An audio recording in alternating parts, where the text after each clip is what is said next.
Tired of skyrocketing electricity bill of your home, factory or commercial space? Switch to solar power with AB Solar Power System. Cut your electricity bill up to 100%. Book a free consultation by our experts team. AB Solar Power Systems. Zero your electricity bill by powering a cleaner tomorrow. Singayya మృతి కేసుపై ఇప్పటికీ కూడా ఆంధ్రప్రదేశ్లో YCP and కూటమి నేతల మధ్య dialogue war నడుస్తూనే ఉంది. కారు కింద సింగయ్య పడ్డారు అని చెప్పి జగన్కి తెలుసు అంటూ ఉన్నారు కూటమి నేతలు. మరోవైపు ప్రయాణికులు ప్రమాదానికి బాధ్యుల, కారులో ఉన్న ప్రయాణికులపై కేసు ఎలా పెడతారు అంటూ వైసీపీ నాయకులు వాదిస్తూ ఉన్నారు. సార్, ఈ కేసులో జగన్ని అరెస్ట్ చేయగలుగుతుందా? వైసీపీ నాయకులు వాదించడం కాదు మిత్రమాది, అది హైకోర్టులో వచ్చింది ఆ చర్చ. జడ్జి అడిగారు ఈ మాట, మీకు ఇవాళ పేపర్లో చూడండి. వైసీపీ నాయకులు కూడా ఇదే విషయం. వైసీపీ నాయకులు అనడం ఇంపార్టెంట్ కాదు, వైసీపీ నాయకులు అదే అంటారు, ఇక వేరే ఏమంటారు. వైసీపీ నాయకులు అనడం ఉంటే దాన్ని చర్చించాల్సిన అంశమే కాదు. అది మీకు కోర్టులో వ్యాఖ్యానించింది. జడ్జి ప్రశ్నించారు ఏజీని. జడ్జి ఏజీని ప్రశ్నిస్తూ అడిగిన ఏంటంటే, ప్రయాణికులు కారులో ఉన్న ప్రయాణికులు ఎలా బాధ్యులవుతారు అని క్వశ్చన్ అడిగాను. సో ఇది ఈవెన్ జగన్మోహన్ రెడ్డి పేరు కూడా కోర్టు తీసి పిటిషనర్లు అన్నారు. కారులో ఉన్న ప్రయాణం చేస్తున్న పిటిషనర్లు ఎలా బాధ్యులవుతారు? ఇప్పుడు కారులో యాక్సిడెంట్ జరుగుతుంటాయి రోజు. ఇలా అన్ని జాగ్రత్తలు తీసుకున్న తర్వాత కూడా యాక్సిడెంట్లు జరుగుతాయి కదా అని కోర్టు ప్రశ్నించింది. రాజకీయ పార్టీలు ఒకరికొకరు ఆరోపించుకోవడం అనేది పెద్ద అంశమే కాదు. సమర్థించుకునే వారు, వ్యతిరేకించే వాళ్ళు అలాగే చెప్పుకుంటారు, అది ఇష్యూ కాదు. సో కోర్టుకు వెళ్ళింది గనక జగన్ జైలుకు పంపిస్తారా ఈ సింగయ్య కేసులో అనేది ఇప్పుడు చర్చ. సో ఆ సింగయ్య కేసులో జగన్ ఏటుగా పెట్టారు. సో ఇప్పుడు కోర్టు అడుగుతున్న మౌలికమైన ప్రశ్న ఇది. దీన్ని బట్టి మనకు అర్థమయ్యేది, అఫ్కోర్స్ ఇది కోర్టులో జడ్జి అడిగిన ప్రశ్న ఒక మాట ప్రశ్న తప్ప తీర్పు కాదు. సో తీర్పు ఇలాగే ఉంటుంది అని స్పెక్యులేట్ చేయడం కూడా సరైనది కాదు. కోర్టులు విచారణ సందర్భంగా జడ్జిలు చాలా అడుగుతూ ఉంటారు, వ్యాఖ్యలు కూడా చేస్తూ ఉంటారు. సో కోర్టు అడిగిన ప్రశ్నల్ని, వ్యాఖ్యల్ని తీర్పులుగా కానీ, తీర్పుకు ఒక ఇండికేషన్గా కానీ తీసుకోవాల్సిన అవసరం లేదు. కానీ లాలో ఫండమెంటల్ క్వశ్చన్ రైజ్ అవుతుంది. ఇప్పుడు జగన్మోహన్ రెడ్డి ఏ మేరకు బాధ్యత అవుతుంది అని. సో ఆయన కారు లోపల ఉన్నాడు, కారు ఆయన నడపడం లేదు. సో తెలుగుదేశం వాదన, ఇప్పుడు తెలుగుదేశం వైసీపీ ఇష్యూ కాదు. ఇప్పుడు పోలీసు వర్షను, ప్రాసిక్యూషన్ వర్షను, తర్వాత జగన్ వర్షన్ అని ఇప్పుడు చర్చ కోర్టులో ఉంది కనుక హైకోర్టుకి వెళ్ళినాక ఇక టీడీపీ వైసీపీ ఇష్యూ కాదు. హైకోర్టుకి వెళ్ళిన తర్వాత ప్రాసిక్యూషన్, పోలీసు వర్సెస్ ఆ accused Jaganmohan Reddy, accused number 2. So ఇందులో ఒక కారులో వెళుతున్న ప్రయాణికుడు డ్రైవర్ బాధ్యుడవుతాడు అనేది ఒక ఫ్యాక్ట్.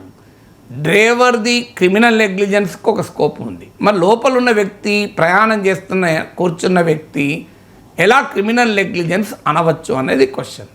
సో దీనికి మీకు ఏజీ చెప్పింది, చనిపోయాడు, ఒక కారు కింద పడ్డాడని తెలిసినాక కూడా సో పట్టించుకోలేదు, హాస్పిటల్కు తీసుకెళ్ళలేదు అనేది ఆరోపణ.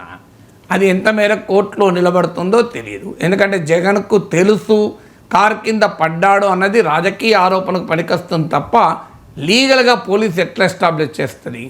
కారులో పోతున్న జగన్మోహన్ రెడ్డి, కారు లోపల ఉన్న జగన్మోహన్ రెడ్డి, బయట వందల సంఖ్యలో వేల సంఖ్యలో జనం ఉన్నప్పుడు ఆ కారు కింద ఒక వ్యక్తి పడ్డాడు అన్న సంగతి ఆయనకు తెలుసు అని కోర్టులో పోలీసు ఎట్లా ఎస్టాబ్లిష్ చేస్తుంది? అది తెలుసు అని ఎస్టాబ్లిష్ చేసినాక అప్పుడు కదా చర్చ జరిగేది. మొదలు ఇప్పుడు కోర్టులో పోలీసు ఎస్టాబ్లిష్ చేయాలి జగన్మోహన్ రెడ్డికి తెలుసు అని. అది ఎలా ఎస్టాబ్లిష్ చేస్తుంది? రాజకీయంగా ఎస్టాబ్లిష్ చేయొచ్చు, మీడియాలో వార్తలు రాసి ఎస్టాబ్లిష్ చేయొచ్చు, పొలిటికల్ స్టేట్మెంట్లతో ఎస్టాబ్లిష్ చేయొచ్చు. లీగల్గా ఎస్టాబ్లిష్ చేయడం అనేది వేరే అంశం అవుతుంది. ఇప్పుడు కొమ్మినేని కేసులో జరిగింది అదే కదా. కొమ్మినేని కేసులో కృష్ణరాజు వ్యాఖ్యలు చేశాడు, కొమ్మినేని నవ్వాడు. నవ్వడం ఏంటి? నవ్వడం అంటే ప్రొవోక్ చేయడమే కదా అని కోర్టుకు వెళ్ళారు. సుప్రీంకోర్టు జడ్జి ఏమడిగాడు? అవుట్రేజియస్ స్టేట్మెంట్ చేస్తే నవ్వి వదిలేస్తారు, ఆయన అనలేదు కదా అని కోర్టు. లేదు ఆయన ప్రోత్సహించిండు అంటే ఒక గెస్ట్ అన్న మాటలకు యాంకర్ని ఎలా శిక్షిస్తారని సుప్రీంకోర్టు ప్రశ్నించింది. సుప్రీంకోర్టులో ప్రభుత్వానికి చుక్కెదురైంది. అయినా హోంమంత్రి డిబేట్లే నడపద్దు అని సుప్రీంకోర్టు తీర్పు చెప్పింది అని వ్యాఖ్యానించారు. ఇవాళ మీరు చూడండి, పొద్దున్న 7:30కు కొమ్మినేని శ్రీనివాసరావు సాక్షిలో కనబడతలేడా? మరి ఇప్పుడు హోమ్ మినిస్టర్ చెప్పింది రైట్ అయిందా రాంగ్ అయిందా? హోమ్ మినిస్టర్ చెప్పిన దానిపై నేను విశ్లేషించిన రోజు నా మీద విమర్శించారు. కానీ ఇప్పుడు ఏం జరుగుతుంది మరి? ఎందుకు మరి సుప్రీంకోర్టు గనక కొమ్మినేని శ్రీనివాసరావు డిబేట్లు నడపద్దనే తీర్పు చెప్పి ఉంటే ఇలా సాక్షి టీవీలో డిబేట్లు నడుపుతుంటే పోలీసులు అరెస్ట్ చేయరా? సుప్రీంకోర్టు కోర్టు ధిక్కార నేరం కాదా? ఆంధ్రప్రదేశ్ ప్రభుత్వం కోర్టు ధిక్కార నేరం ఎందుకు వేస్తలేదు కొమ్మినేని శ్రీనివాసరావు పైన, సాక్షి మీడియా పైన? సుప్రీంకోర్టు మిమ్మల్ని డిబేట్ నడపొద్దని చెప్తే మీరు ఎట్లా నడుపుతున్నారని కోర్టుకు పోవాలి కదా, కంటెంప్ట్ ఒక కోర్టు కావాలి కదా. మరి ఎందుకు మాట్లాడతలేరు? అంటే హోమ్ మినిస్టర్ ఇచ్చిన వ్యాఖ్య కోర్టు తీర్పుకు వక్రీకరణ కాదా? ప్రూఫ్ అవుతుంది కదా. అందువల్ల ఐ డోంట్ అండర్స్టాండ్. గవర్నెన్స్ పైన, ఎకనామిక్ డెవలప్మెంట్ పైన ఫోకస్ పెట్టాల్సింది ఇలాంటి కేసుల పైన ఫోకస్ పెట్టి అబాస్పాలు అవడం తప్ప ఏమీ లేదు. ఇప్పుడు జగన్ కేసులో కూడా అదే జరుగుతుంది. ఏ కోర్టులో అది ఎస్టాబ్లిష్ కాదు. పొలిటికల్గా వాద ప్రతివాదాలకు మాత్రమే ఉపయోగపడుతుంది. సుప్రీంకోర్టులో ఏమైందో ఇదే, రేపు సుప్రీంకోర్టు దాకపోతే ఇదే జరుగుతుంది.